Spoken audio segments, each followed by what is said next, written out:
Welcome back, brother. This video is designed to make dating fun again. I see a worrying trend of dating being the obsession of a lot of guys and the obsession of a lot of coaches that teach dating. Realistically, dating is like 10% of your life as a man. And this video isn't going to tell you the things that you already need to know. I have a video called How to Become the Man Women Chase. If you want to learn how to become a man that's dateable, go and watch that video. This video is for guys that are currently dating, they've maybe got themselves in shape, they're getting dates, but they're not really enjoying them and they're not going well. And this is designed to help you with that, rather than have to act and become a new person and be someone you're not to get a girl in bed. I mean, it's just juvenile. It's a trap I fell into when I was kind of growing up. Is that it's this game. It should just be a fun thing. It's essentially making friends, but with a woman that has a sexual aspect to it. And you should be way more relaxed about it. And if you do that, it becomes way, way easier. So number one is don't act.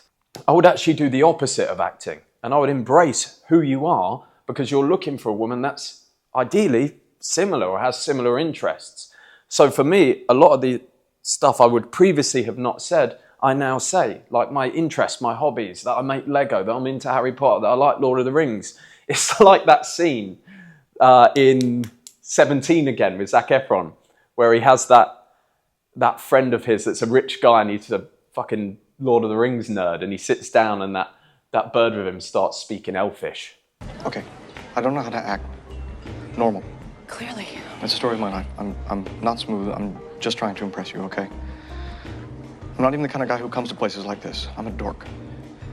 I'm the kind of guy who spends 10 grand on Gandalf the Grey's quarterstaff from the Two Towers. Yes, that does make you a dork. Especially since Gandalf the Grey was only in Fellowship.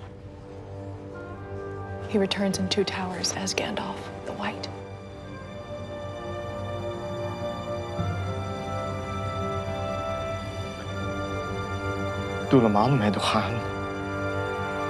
Kalem se muin glan leba.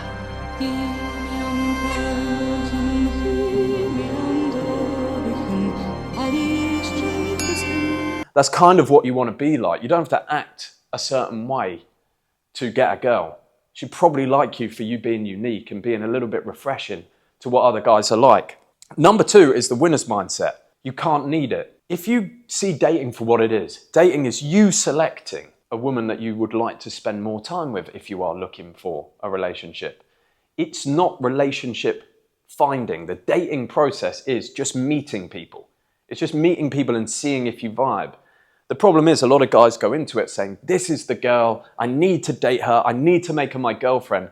And it totally upsets the whole dynamic and you make a lot of mistakes. But if you go in just as like, I'm going to meet a friend and see if we vibe. If we don't vibe, I'm not going to force it. You can't need it.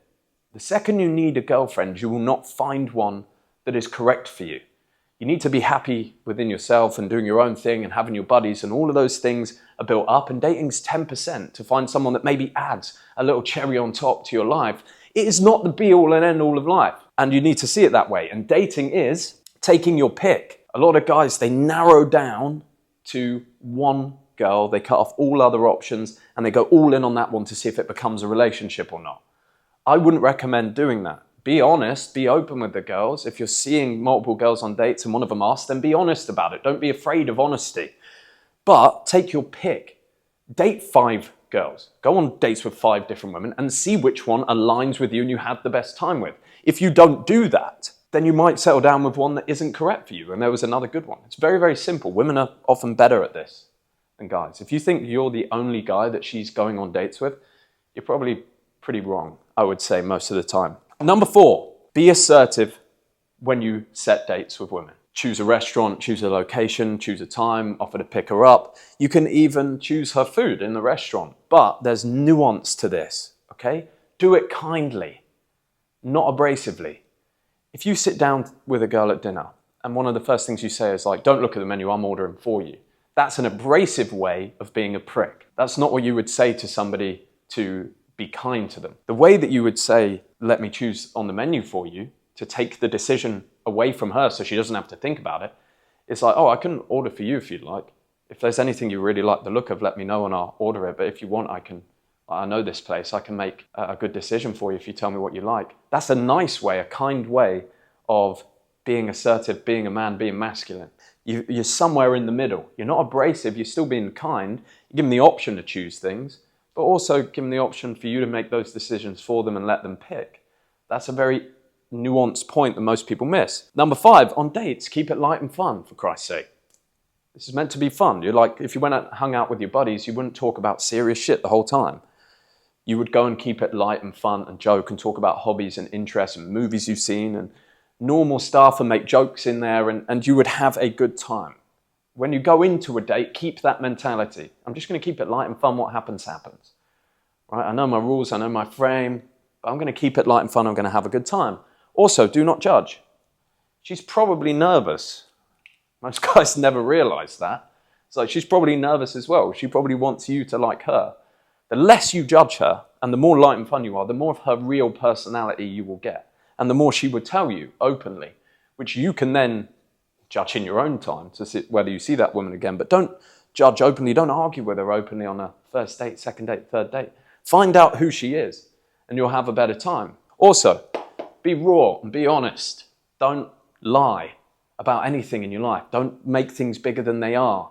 Don't try and oversell yourself. You don't need to. If you go into the winner's mindset that you don't need the relationship, that you're just dating for fun, you're keeping it simple, you're not going to act as anybody else, you have much less of an instinct to lie. Don't seem like you're chasing, don't seem like you're trying to impress a woman. Just be who you are and have fun.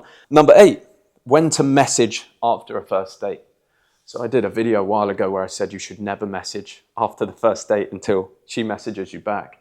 But I think for a lot of guys that are maybe not in the position I'm in, that's not something that works for them. And the woman wants to see an element of interest. So if you need specific rules, after a first date, there's nuance to this. If you leave her at a train station, she has to get home, you would say to her, like, message me when you're home safe. And she'd message you when she gets home safe. Same if she gets in a taxi. Anything other than you dropping her at her door where you know she's safe, you should ask her to text you when she's back. She's probably then going to send, I got home, I'm safe, thanks for tonight. To which you can reply, it was lovely to see you. The next day, or even on that night. If you've just dropped her home and you've already seen that she got home safe, I would wait, if you are going to message, I would wait 24 hours. I'd wait until the following evening, and then quick follow-up message, hey, how was work? Really enjoyed last night. Done. Not instantly asking for a second date, and this goes for when you're on a date. Don't frame the second date whilst you're on the first. Leave that to be discovered. Leave things to be discovered. When you're talking in the date, if it's going well, you might say, oh, there's this thing nearby. Yeah, we could do that sometime. But don't try and pin it down like you're begging for the second date while she's still on the first. And that's why you give space. Like as soon as she gets back, oh my God, I had a great time with you. When's our second date? Like that's too much straight away. But 24 hours later, you say, oh, hey, how was work? I enjoyed last night. Then you have a little conversation. She might even ask you for a second date. Ideally, she will if she's super interested. She will say like, oh, when are we meeting again? If not, just keep it casual. Don't go over the top. Expand your time frames, okay? You don't need to bed her, lay her in one night and be fucking in a relationship with her by the end of the week. Let things take their time. You're a busy guy. You're doing other things. Number 9, take offense to nothing. Women love a playful argument and know when to walk. So your only power in a relationship, as we've gone through, is withdrawing attention. And the only thing that can make a woman chase you is withdrawing attention. You can't control, you can't shout, you can't really set rules with them that they have to follow. Your only power play is to know that, okay, I respect myself, I'm not going to see you anymore. That's all you've got. I don't believe in any form of arguing with a woman logically. It's not a good idea. They are looking for a man. Every time they shit test you, every time they argue with you, every time they try and get you to rise, they are just testing your masculinity. Because why would true masculinity, a guy that's secure in himself, why would he be bothered by an emotional argument with a woman? Every single time it turns to kind of an argument, you tease, you kind of make fun, and you laugh at yourself and at her. If you can't be taken to a point where you're angry, if you can't be taken to a point when you're bothered, she will love that. And don't ever take things to heart. That's why I also think when you're being assertive, if you are asking a woman to go on a date with you and you are choosing the date, you choose somewhere you were going to be anyway. If she cancels on the date, you'd go with a friend. At that point, when you're just doing it to enjoy your life, you're there having a good time, then you feel far more natural. Don't go to places you don't want to go. Don't do things you don't want to do. Only do things you want to do. If you like playing mini golf, take her to mini golf. If you like bowling, go bowling. I like the cinema. So I often choose a date spot that's cinema. Some girls go, no, I wouldn't do cinema as a first date. And I go, okay, that's fine. Let's not date then. Oh, that's what I like to do. And then I'll go cinema on my own. So that's absolutely fine to me. It's not a big deal. Or I'll take one of my boys. Number 10, don't go on your phone. Common courtesy, but pretty important these days. You might be nervous at times to just be looking at your phone. Give her your attention. Enjoy the moment. Discover another person. See it as a kind of fun adventure. You'll have a story to tell at the end. Find out a little bit about her, what makes her tick, what her dreams are, what her hopes are, what she's done in this world. Don't think of it as all you, what you want. Think of the other person. It makes things nicer, makes things interesting. Everyone's got something you can learn from. Everyone's got a story to tell. But at the same time, know when you're kind of getting taken the piss out of. Because some girls will keep you around if you're a nice guy for multiple dates and never put out.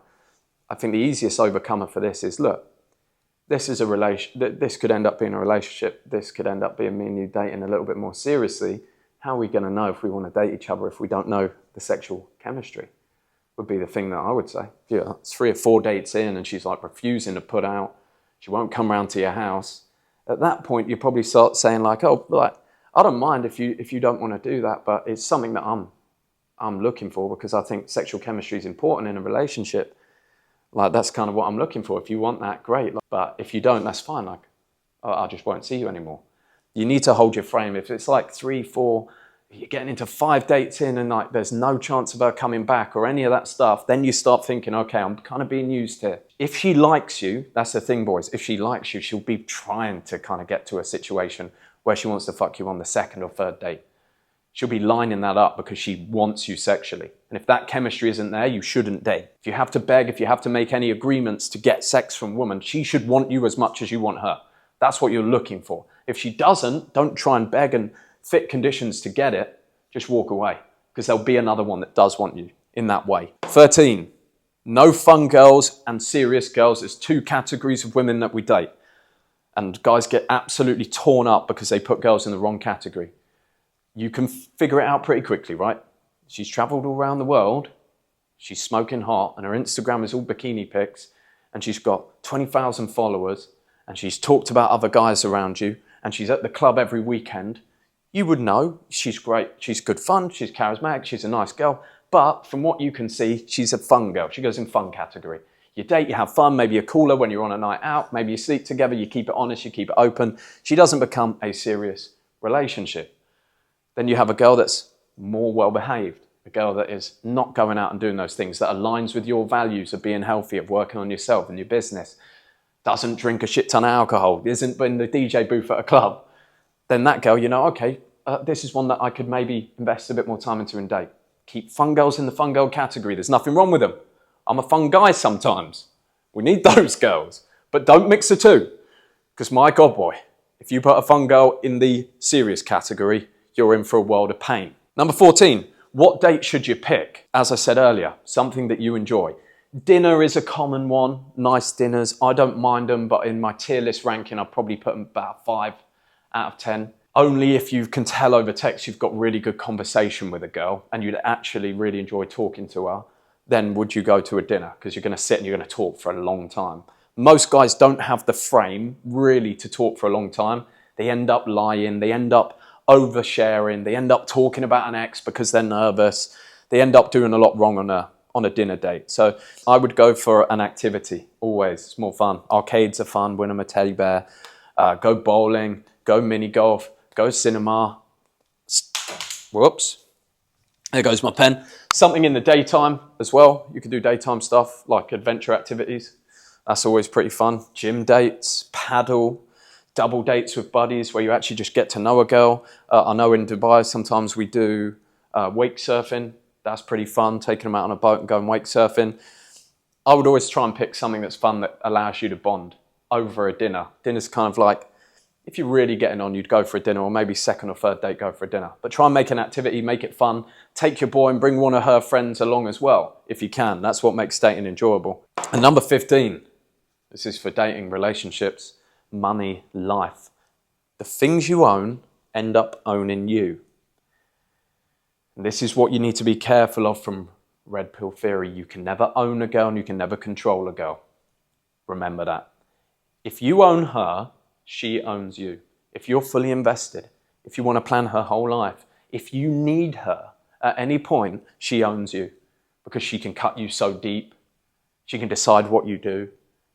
You should be an island, a man that's got his own things figured out, hangs out with his friends, has his own life, and she can join that journey. You don't own her, she don't own you. You're enjoying it, you're having fun, she's good for you, you're having a great time, and then at some point she stops being good for you. If you want to own her, if you want to make her your girlfriend and say she can't do things, she will end up taking up mental space in your mind. She will end up cutting you up. Do not own her. Enjoy her time. Walk away if your values no longer mix. Most guys want to own women. They want to own them, have them purely to themselves with all these rules and regulations. You can do that, but remember, she owns you because you care too deeply about what she does. Have your frame. Be willing to walk away. If you're not willing to walk away, then she has got you and you are in for a world of pain. So there you go. I think the key rules are enjoy yourself. If you're not enjoying it, if you're shitting your pants about dating, if it isn't fun and enjoyable, if it isn't adding something to your life, don't do it until you're ready to do that. All of this should be fun with girls of any type that come on a date with you. And this is a good way to do that. You don't need to take it too serious, all right? So hopefully that helps. If you want to become the guy that women chase, go and check out that video. I'll link it underneath. But it's been a pleasure, and I'll see you on the next one. Whoop-ow!